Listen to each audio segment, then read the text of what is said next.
Bienvenue sur ma chaîne, Jenny Lioré, rédactrice web. Je rédige et je crée du contenu de qualité pour les propriétés viticoles qui souhaitent être mieux référencées sur le web. Aujourd'hui, je vous retrouve sur mon blog avec le sujet du briefing pour la thématique vin en rédaction web. Quels sont les éléments donc à fournir au rédacteur web SEO vin dans le briefing? Alors, pour moi, il y a deux domaines qui sont très importants. Le premier, c'est cadrer la commande de la rédaction. Et le deuxième, c'est orienter la direction du contenu. Pour cadrer la commande de la rédaction, il y a la précision du type de contenu. Évidemment, si vous voulez un article de blog, ça ne va pas être le même contenu qu'une fiche descriptive d'un produit, d'un vin ou d'une page fixe, comme par exemple une page style à propos ou une page d'accueil ou une retranscription de vidéo ou aussi une création d'e-book par exemple, si vous avez quelque chose à proposer à vos clients. Ensuite, il y a l'objectif du contenu. Est-ce que ce contenu va servir à informer, à faire connaître, à sensibiliser, à vendre ou à divertir? Puis après, il y a des parties supplémentaires. Toutes les missions de rédaction web ne concernent pas forcément ces parties supplémentaires. Moi, je fais ces parties sans aucun problème, mais certaines ne les font pas. Évidemment, cela inclut un supplément. Il s'agit de la métadescription, il s'agit d'une phrase d'accroche pour les réseaux sociaux, de l'intégration tout simplement aussi du texte dans votre SMS, de réaliser un maillage interne, d'optimiser l'URL et aussi de préparer les images, de les paramétrer afin d'agrémenter l'article que vous avez commandé. Tout ceci doit être contenu en amont, avant que le rédacteur se mette à faire le contenu. Moi, cela m'est arrivé de me retrouver justement à travailler avec un webmaster qui devait s'occuper de toute cette partie et finalement c'est moi qui l'ai faite. Donc ce n'est pas équitable en fait ce temps que l'on passe à, à faire ces parties qui sont très intéressantes, hein, mais qui en fait n'étaient pas comprises dans la tarification, dans le devis en amont. Ensuite, donc pour le domaine de l'orientation du contenu, c'est important de donner la direction, c'est-à-dire pour moi, vous devez situer votre univers. Alors déjà, c'est important de choisir un rédacteur web spécialisé dans le contenu vin parce que il y a plein de rédacteurs web et chacun a finalement quand même des domaines de prédilection dans lesquels il a plus ou moins de connaissances. Moi, depuis 1996, maintenant, je suis dans le monde du vin.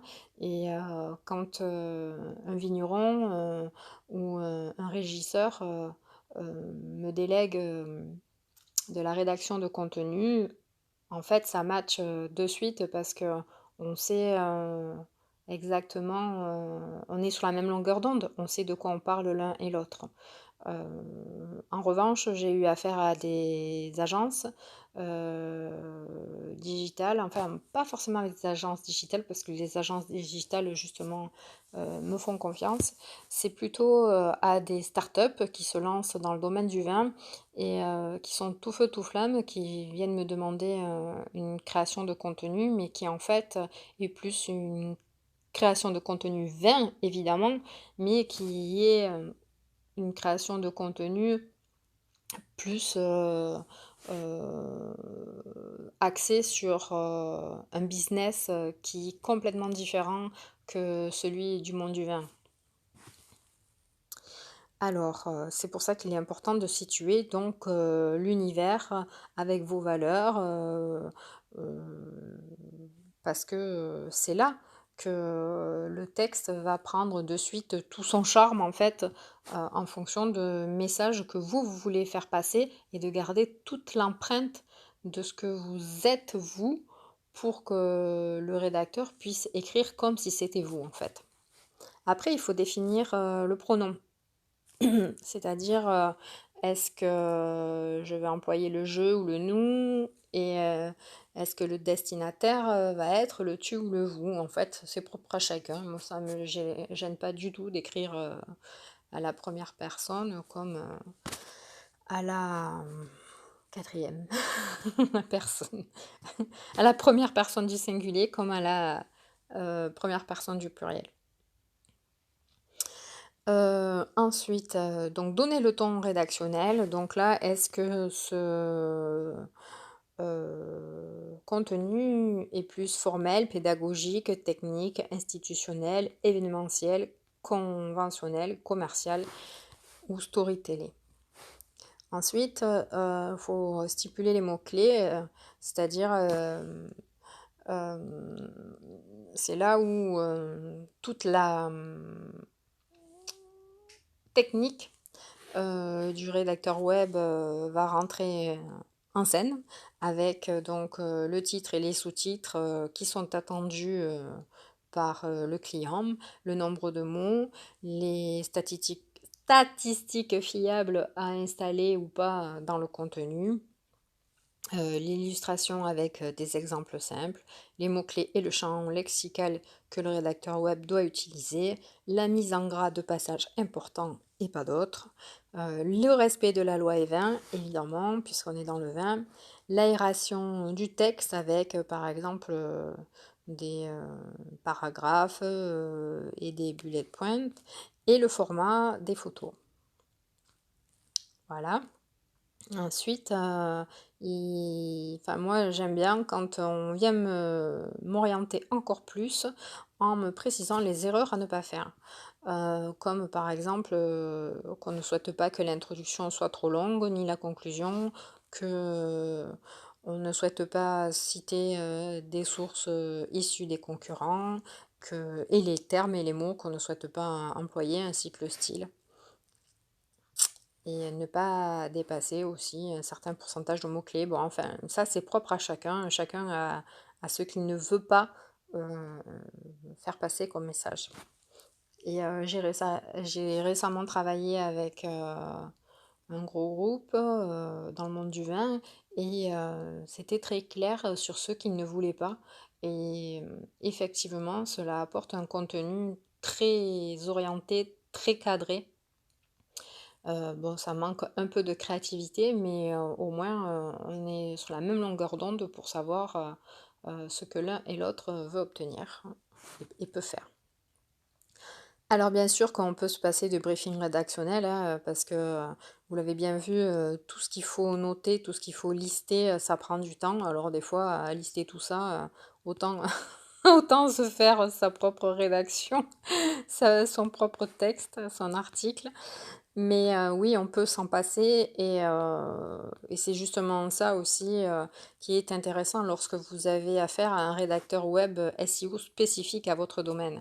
Moi, j'accompagne précisément les vignerons qui travaillent avec passion l'élaboration des vins de Bordeaux et à leur commercialisation. Et c'est pour ça que je m'entends vachement bien avec cette clientèle-là.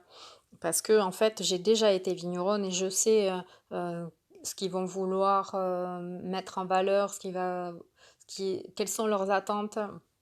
Et je sais aussi, à travers mes recherches et à travers donc toute la concurrence, ce qu'il est juste d'utiliser aujourd'hui sur le web, sachant qu'il faut en plus avoir un petit train d'avance que ses concurrents. Voilà, et donc il faut que vous sachiez qu'il existe très peu de rédacteurs web SEO capables de réaliser un travail d'audit SEO, de briefing et de mise en place d'une stratégie éditoriale complète dans le domaine du vin. D'ailleurs, j'en connais très peu, très très peu, qui sont en freelance, parce que déjà, le monde du vin est un milieu viticole avec une profession qui demande beaucoup au niveau manuel et donc ou sinon au niveau social et commercial. Et souvent les réseaux sociaux et, euh, et les sites et le digital est délaissé, mais justement aujourd'hui en 2021 c'est super important que d'être référencé sur le web.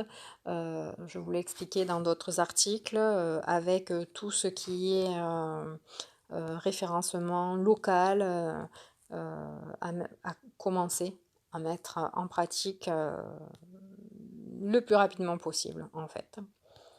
Voilà, j'espère que vous aurez compris que faire un briefing, c'est important pour cadrer et orienter la demande du client et surtout le résultat que le client veut obtenir.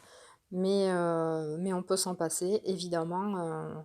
On peut créer une stratégie éditoriale qui tienne la route et c'est ça qui est très intéressant. En tout cas, je me tiens à votre disposition si vous avez besoin. N'hésitez pas. Voici mon mail jennylioré@orange.fr et puis sinon vous pouvez tout trouver en description de cette vidéo. Je vous souhaite une très bonne journée. À bientôt. Merci.